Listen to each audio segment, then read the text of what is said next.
Welcome बच्चों.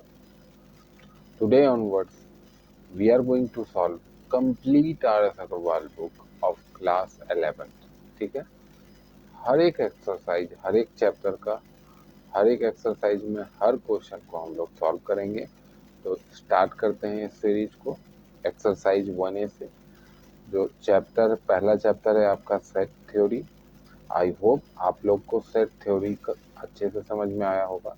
अब इसका जो है क्वेश्चंस हम लोग एक एक क्वेश्चन करेंगे. ठीक है बेटा, तो चलिए स्टार्ट करते हैं. देखिए पहला क्वेश्चन क्या बोलता है ना, ध्यान दीजिएगा. पहला क्वेश्चन बोलता है which of the following are sets justify your answer. ठीक है, आपको एक कलेक्शन दिया हुआ है. ठीक है, और उस हर एक कलेक्शन पे आपको बताना है कि वो सेट नहीं है या नहीं है ना. और आपको जस्टिफाई भी करना है तो क्यों है, नहीं है तो नहीं है. ठीक है, चलिए. तो पहला क्वेश्चन जो बोलता है, वो क्वेश्चन लिखा हुआ है द कलेक्शन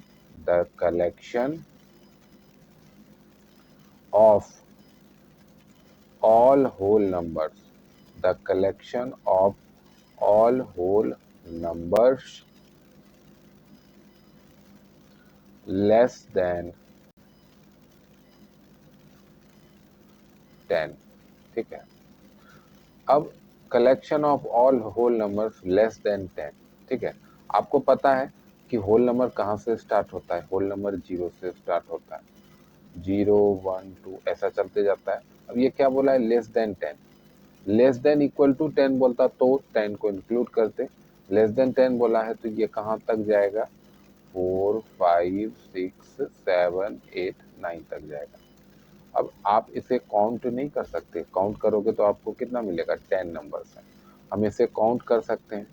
ये एक वेल डिफाइंड कलेक्शन है ना. ऐसा नहीं है ना कि हम जॉट डाउन किए तो ये हुआ, कोई और करेगा तो कोई और तरीके से कर लेगा. वर्ल्ड में किसी भी कंट्री में, किसी भी कॉन्टिनेंट का आदमी अगर लिखना चाहे collection of all whole numbers less than 10, तो वो यही ब्रैकेट में 10 डिजिट लिख सकता है. तो ये एक वेल डिफाइंड कलेक्शन है और through out the world same रहता है, यूनिक रहता है. तो ये एक सेट है. ठीक है, ये एक सेट है. बात समझ में आ गई आपको, है ना. तो यहाँ पे आप लिख दोगे yes it is a set, है ना, because it is a well defined collection, well defined collection, है ना. वेल डिफाइंड कलेक्शन है क्योंकि हम इसको काउंट कर सकते हैं और ये फिक्स है, ये चेंज नहीं होता है. ठीक है, पर्सन टू पर्सन वेरी नहीं करता है. ठीक है, सेकेंड क्वेश्चन की तरफ आएंगे. सेकेंड क्वेश्चन में क्या बोला है, the collection of good hockey player, of good hockey players in India. ठीक है, आपको पता है अपने कंट्री का जो नेशनल स्पोर्ट्स है वो क्या है, हॉकी. तो हॉकी प्लेयर्स जो है इंडिया में, तो बेस्ट हॉकी प्लेयर्स कहाँ मिलेंगे हमको. ठीक है, बेस्ट हॉकी प्लेयर्स कहाँ मिलेंगे. अगर मुझसे पूछोगे तो मैं किसी एक पार्टिकुलर प्लेयर का नाम लूँगा. अगर तुम अपने दोस्त से पूछोगे तो वो किसी अलग प्लेयर का नाम ले सकते हैं. मान लो हॉकी तो इतना फेमस स्पोर्ट नहीं है. थोड़ा देर के लिए मान लो ये क्वेश्चन क्रिकेट के बारे में रहता, तो मैं आपको बोलता कि मेरा फेवरेट जो है क्रिकेटर MS धोनी है. आप हो सकता है बोलोगे कि विराट कोहली है. वो और बोल सकता है किसी और क्रिकेटर का नाम. तो ये वेरी करता है ना बेटा. दुनिया में तुम जितने भी आदमी से मिलोगे, हो सकता है कुछ का सेम हो लेकिन सबका अलग अलग होगा, है ना. मेजरली सबका अलग अलग होगा. तो यहाँ पे कोई वेल डिफाइंड कलेक्शन नहीं है. ये good hockey player in India, ये कोई वेल डिफाइंड कलेक्शन नहीं है. ये पर्सन टू पर्सन वेरी करता है, ये यूनिक नहीं है. इसीलिए ये सेट नहीं होगा। सेट के कौन सा चीज होता है जिसमें यूनिकनेस हो, जो वेल डिफाइंड हो। ठीक है बेटा, तो यहाँ पे हम लोग लिखेंगे सबसे पहले कि no it is not a set, no it isn't a set, it is not a set, है ना। क्यों नहीं है भाई? बिकॉज बिकॉज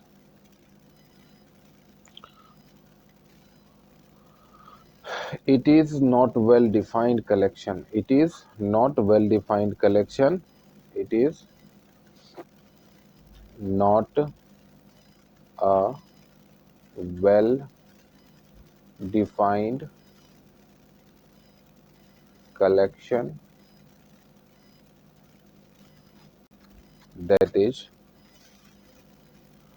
हम लोग क्या कर सकते हैं, ये वैरी करता है, that is it varies, that is it varies from person to person, from person to person. ठीक है, क्योंकि ये पर्सन टू पर्सन वेरी करता है बेटा, इसीलिए ये वेल डिफाइंड नहीं है, इसीलिए ये सेट नहीं है। आते हैं थर्ड क्वेश्चन में। थर्ड क्वेश्चन में देखिए अब क्या बोला है। थर्ड क्वेश्चन में बोलता है बेटा the collection of all question in this chapter. ठीक है, the collection of all questions, all questions in this chapter. चलिए देखिए, the collection of all question in this chapter, यही बात बोला है ना। तो चलिए अब देखो, इस क्वेश्चन में, इस चैप्टर में, इस बुक का एक कॉपी मेरे पास है, हजारों लाखों बच्चे और करोड़ों बच्चे इस बुक को पढ़ के चले गए, है ना।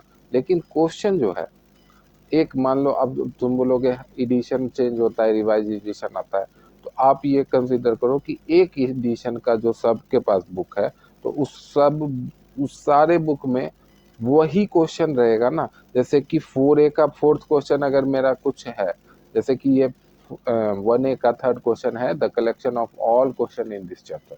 तो अगर किसी एक बच्चे के पास, मान लो नागालैंड में एक बच्चे के पास आदर्श अग्रवाल क्लास 11 का बुक है, तो उसमें भी सेम क्वेश्चन ही ना होगा, सेम नंबर ऑफ क्वेश्चन ही ना होगा।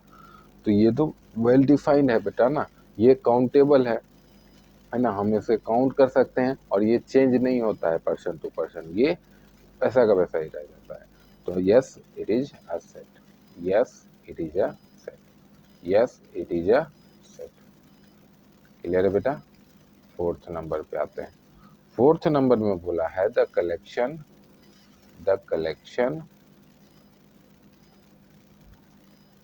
Of all difficult, the collection of all difficult chapters in book, chapters in book, chapters in book.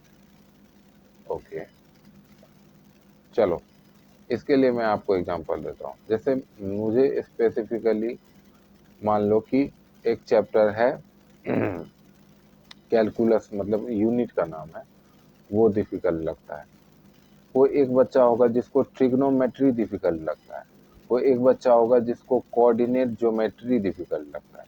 ठीक है, तो ये तो चेंज कर रहा है ना, ये तो चेंज कर रहा है। तो तुम कैसे बोल सकते हो कि ये सेट है? ये सेट नहीं है ना। तो यहाँ पे हम लिखेंगे no it is not a set, it is not a set. ठीक है, क्योंकि ये वेल डिफाइंड कलेक्शन नहीं, because it is not a well defined collection, it is not a well defined collection, well defined collection. Clear है बेटा। चलिए आ जाइए fifth question की तरफ। फिफ्थ क्वेश्चन में देखिए क्या बोला है। फिफ्थ क्वेश्चन में बोला है बेटा a collection of Hindi novels written by Munshi Premchand, a collection of Hindi novels, Hindi novels हाँ चलिए इसको we we Hindi novels written by Munshi Premchand. ठीक है, अब देखिए मुंशी प्रेमचंद आप सभी जानते हैं, अगर आप लोगों ने डेफिनेटली अपने स्कूल में 10th तक तो कम से कम हिंदी पढ़ा होगा, तो मुंशी प्रेमचंद एक बहुत बड़ा नाम है हिंदी साहित्य में। वो बहुत ही माने हुए राइटर हैं, उन्होंने बहुत सारा काम किया है, उन्होंने बहुत सारा नॉवेल लिखा है। तो जो भी वो नॉवेल लिखा है, वो जो भी नंबर है 50 60 70 जो भी है, तो वो एक कलेक्शन है। अब अगर कोई और भी आपका ये मुंशी प्रेमचंद के बारे में बात करेगा, तो उसको भी उतना ही नॉवेल्स मिलेगा। अगर वो कोई नॉवेल पढ़ता है मुंशी प्रेमचंद का, है ना, तो जो कहानी आप पढ़ रहे हो, आपको जो मिल रहा है वही कहानी उसको भी मिलेगा, है ना। तो पर्सन टू पर्सन वेरी नहीं कर रहा है, जो कलेक्शन है वो एकदम वेल डिफाइंड है। मुंशी प्रेमचंद ने इतना किताबें लिखी हैं और वो चेंज नहीं होगा। कोई और नहीं ऐसा बोल सकता कि नहीं इससे ज्यादा लिखा है या इससे कम लिखा है, या बोलेगा कि ये नॉवेल तो हमने लिख लिया है, ऐसा नहीं होता है ना। तो इसमें एक यूनिकनेस है, that's why it is a set. ठीक है, तो यहाँ पे लिखेंगे yes it is a set. ठीक है, yes it is a set. Clear है। आइए सिक्स्थ पार्ट पर। सिक्स्थ पार्ट क्या बोलती है, देखिए सिक्स्थ पार्ट में बोला है a team of 11 best cricket players of India. A team of 11 best cricket players in India. Best cricket players in India. In India. ठीक है बेटा, अब देखो यहाँ ध्यान दो, मैंने ये वाला एग्जांपल थोड़ा देर पहले लिया था, तो इसमें अब ज़्यादा एक्सप्लेन करने की जरूरत नहीं है। मेरे हिसाब से बेस्ट 11 कुछ और हो सकता है, आपके हिसाब से कुछ और हो सकता है, और आपके दोस्त के हिसाब से कुछ और हो सकता है, यानी कि पर्सन टू पर्सन ये वेरी करेगा। अब पर्सन टू पर्सन वेरी कर रहा है तो डेफिनेटली ये वेल डिफाइंड कलेक्शन नहीं है, इसीलिए सेट नहीं है। तो यहाँ पे लिखेंगे no it is not a set. It is not a set because it is not a well defined collection, because it is not a well defined collection। well defined collection। ठीक है, चलिए seventh part देखिएगा। Seventh part में क्या बोला है, the collection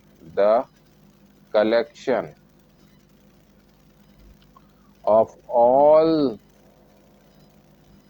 the months of the year, all the months of the year whose names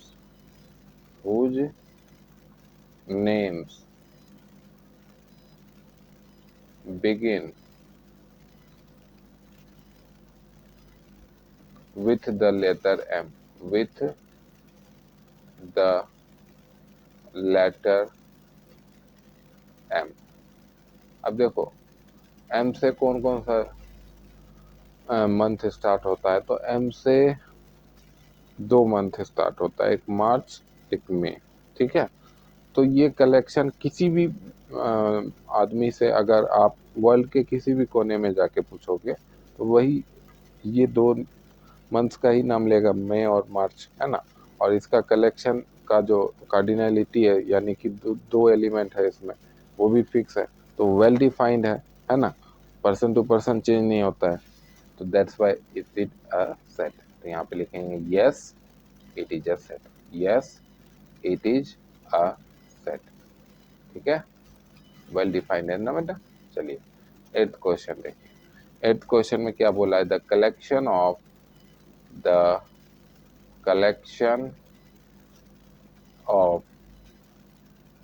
all interesting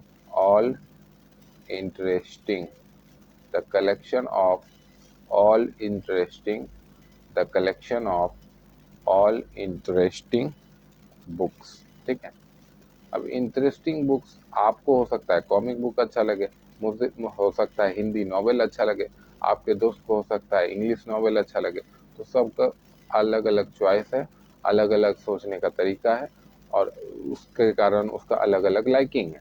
तो ये जो है कहीं भी एक कंक्रीट चीज नहीं है, ये वेल डिफाइंड नहीं है। इसीलिए हम लोग यहाँ पे क्या लिखेंगे, no it is not a set, no it is not a set, it is not a set because it is not well defined. Because it is not well defined. It is not well defined. Because it is not well defined. Clear है बेटा? आ जाइए देखिए ninth part में देखिए क्या बोला है। Ninth part में बोला है द कलेक्शन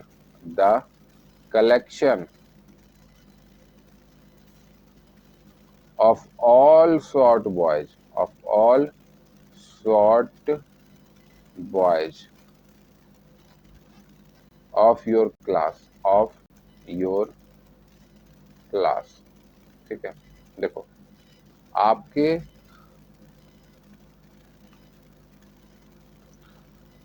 लिए शॉर्ट बॉयज हो सकता है एक हाइट का बच्चा हो जो कि 4 फीट से छोटा हो, तो आप उसको शॉर्ट बॉयज बोलोगे।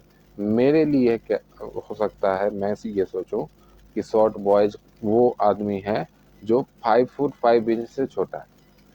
तो ये जो हम लोग तय कर रहे हैं मापदंड की शॉर्ट बॉयज किसको बोले, ऐसा कहीं किसी डिक्शनरी में थोड़ी लिखा हुआ है कि शॉर्ट बॉयज का मेजरमेंट इस मेजरमेंट से जो छोटा होता है उसको शॉर्ट बॉयज बोलते हैं, है ना।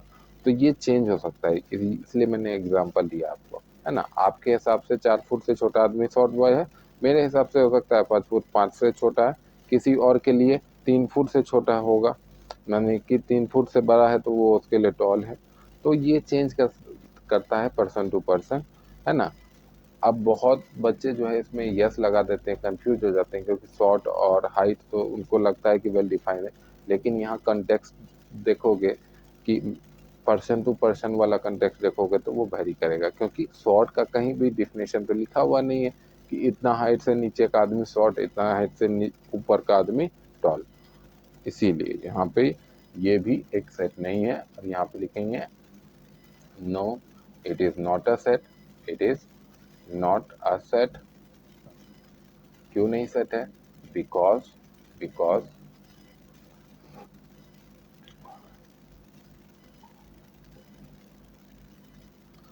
Because concept of shortness varies from person to person, है ना। मेरे हिसाब से 5 फुट 5 इंच का से छोटा आदमी शॉर्ट हो सकता है, आपके हिसाब से 4 फुट का हो सकता है ना। इसीलिए ये वेल डिफाइंड नहीं। That's why it is not well defined, it is not well defined। everything's clear till here? चलिए आगे बढ़ते हैं। चलिए आगे बढ़ते हैं बेटा, आगे आते हैं। कौन सा पार्ट है आपका? 10th part. 10th पार्ट देखिएगा, 10th पार्ट में क्या बोला है। 10th पार्ट में बोला है बेटा the collection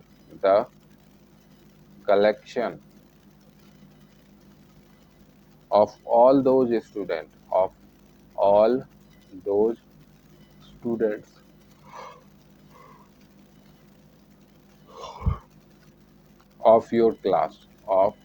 your class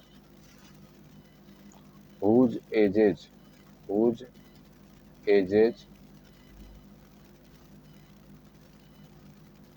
exceed 15 years। अब ये क्वेश्चन क्या बोला ये समझ लो, है ना। एक्सीड क्या लिखा हुआ है ये सब। तो ऐसे बच्चे आपके क्लास में जिनका एज 15 साल से ज्यादा है, तो ये एक वेल डिफाइंड कलेक्शन हुआ कि नहीं। किसी भी एक पर्टिकुलर स्टूडेंट का किसी भी एक पर्टिकुलर टाइम पे एज फिक्स होगा। ऐसा थोड़ी है कि वो अभी 14 साल का है तो 5 मिनट के बाद वो 15 साल का हो जाएगा, या 1 घंटा बाद वो 20 साल का हो जाएगा, या 1 घंटा बाद वो 4 साल छोटा हो जाएगा, है ना, 11 साल का हो जाएगा। ऐसा तो नहीं है, वो फिक्स रहता है। तो जब भी एक पर्टिकुलर टाइम पे, एक पर्टिकुलर डेट पे, एक किसी दिन, अगर आप ये जानना चाहो कि 15 साल से बड़े बच्चे आपके क्लास में कितना है, तो आप परफेक्टली जान सकते हो। और कोई और भी बच्चा अगर वो सर्वे करे तो दोनों का आंसर आपका, हर बच्चा सर्वे करे तो आंसर सबका सेम आएगा कि इतना बच्चा 15 साल से ऊपर का है। तो ये पर्सन टू पर्सन वेरी नहीं कर रहा है और वेल डिफाइंड है ना, इसीलिए ये सेट है। तो यहाँ पे लिखेंगे yes it is a set, yes it is a set, yes it is a set. Clear है?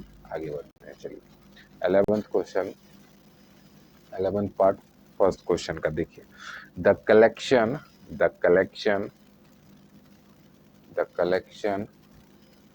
of all rich persons of Kolkata, of all rich person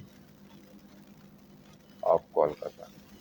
इसमें भी बच्चे बहुत कंफ्यूज हो जाते हैं और ज़्यादातर बच्चा यही गलती करता है कि उसको सेट बना देता है, लिख देता है yes it is a set. पर मेरा बात सुनो, अब है या नहीं है वो बाद में, पर मेरी बात सुनो। पर्सन ए के मुताबिक एक आदमी जिसके पास 1 लाख से 1 लाख प्लस रुपीज है वो रिच है। पर्सन बी के मुताबिक जिसके पास 1 करोड़ प्लस यानी 1 करोड़ से ज़्यादा पैसा है वो रिच है। पर्सन सी के मुताबिक जिसके पास 500 करोड़ से ज़्यादा मनी है वो रिच है। तो इसके मुताबिक तो कोई और रिच होगा क्योंकि वो 1 ही लाख से ज़्यादा पैसा वाले को रिच मान रहा है। बी के मुताबिक कोई और रिच होगा, सी के मुताबिक कोई और रिच होगा, है ना। ठीक है, सी वाला कभी ए वाले रिच मैन को रिच मानेगा, वो बोलेगा ये तो भिखारी है, इसके पास तो 1 ही लाख रुपया। सी वाला कभी बी वाले को मानेगा, वो बोलेगा उसके पास क्या है, 1 ही करोड़ है, इसके पास तो 500 करोड़ से भी ज्यादा का प्रॉपर्टी है। तो पर्सन टू पर्सन ये चेंज कर रहा है, ये वेल डिफाइंड नहीं है। आई होप आपको आइडिया लग गया होगा क्या मैं आपको बताना चाह रहा हूँ। ठीक है, ये एक सेट नहीं है।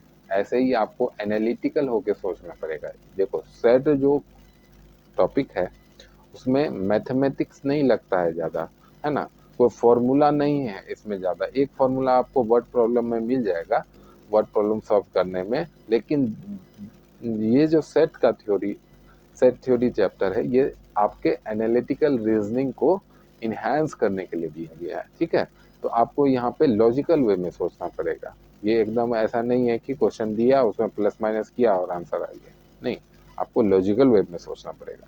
तो यहाँ पे क्या लिखना था हमें, no it is not a set, no it is not a set because it is not a well defined collection, it is not a well defined collection. Is it clear to everyone? Okay, let's move forward towards the 12th part। 12th part में देखो, 12th part में बोला है the collection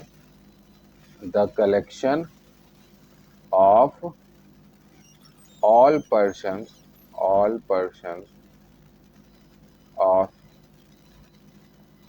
Kolkata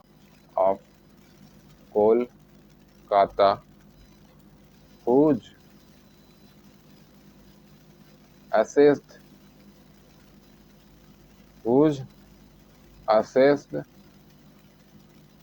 annual income exceed say ₹20 lakh in the financial year 2016-17।